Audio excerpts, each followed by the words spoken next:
Chapter 9. And he entered into a ship, and passed over, and came into his own city. And behold, they brought to him a man sick of the palsy, lying on a bed. And Jesus, seeing their faith, said unto the sick of the palsy, Son, be of good cheer, thy sins be forgiven thee. And behold, certain of the scribes said within themselves, This man blasphemeth. And Jesus, knowing their thoughts, said, Wherefore think ye evil in your hearts? For whether is easier to say, Thy sins be forgiven thee, or to say, Arise and walk?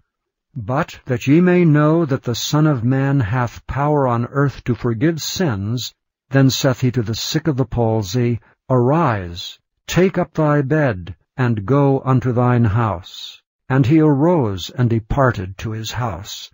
But when the multitude saw it, they marveled, and glorified God, which had given such power unto men.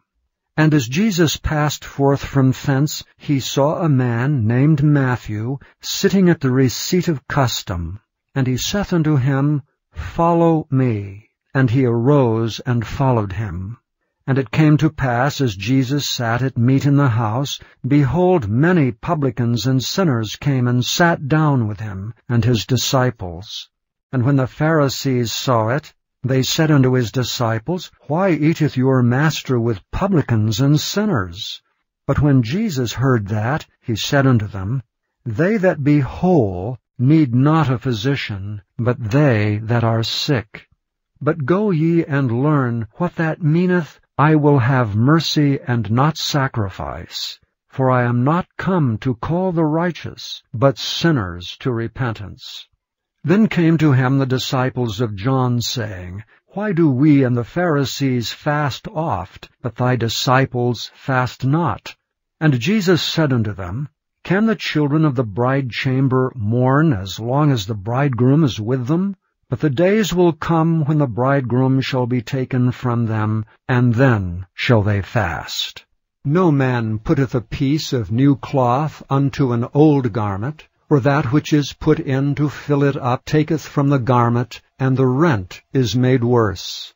Neither do men put new wine into old bottles, else the bottles break, and the wine runneth out, and the bottles perish. But they put new wine into new bottles, and both are preserved.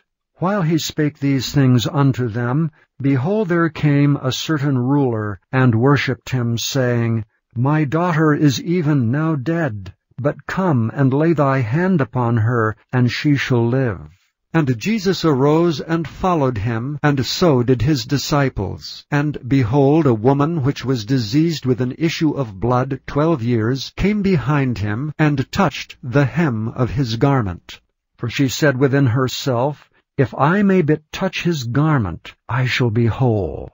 But Jesus turned him about, and when he saw her, he said, Daughter, be of good comfort, thy faith hath made thee whole.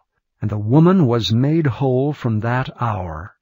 And when Jesus came into the ruler's house, and saw the minstrels and the people making a noise, he said unto them, Give place, for the maid is not dead, but sleepeth. And they laughed him to scorn. But when the people were put forth, he went in, and took her by the hand, and the maid arose. And the fame hereof went abroad into all that land. And when Jesus departed thence, 2 blind men followed him, crying and saying, Thou Son of David, have mercy on us. And when he was come into the house, the blind men came to him, and Jesus saith unto them, Believe ye that I am able to do this? And they said unto him, Yea, Lord. Then touched he their eyes, saying, According to your faith be it unto you. And their eyes were opened, and Jesus straitly charged them, saying, See that no man know it. But they, when they were departed, spread abroad his fame in all that country. As they went out, behold, they brought to him a dumb man possessed with a devil. And when the devil was cast out, the dumb spake.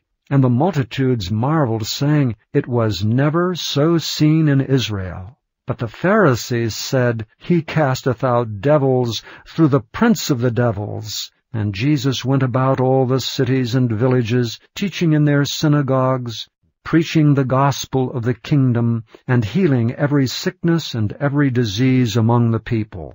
But when he saw the multitudes, he was moved with compassion on them, because they fainted and were scattered abroad as sheep having no shepherd.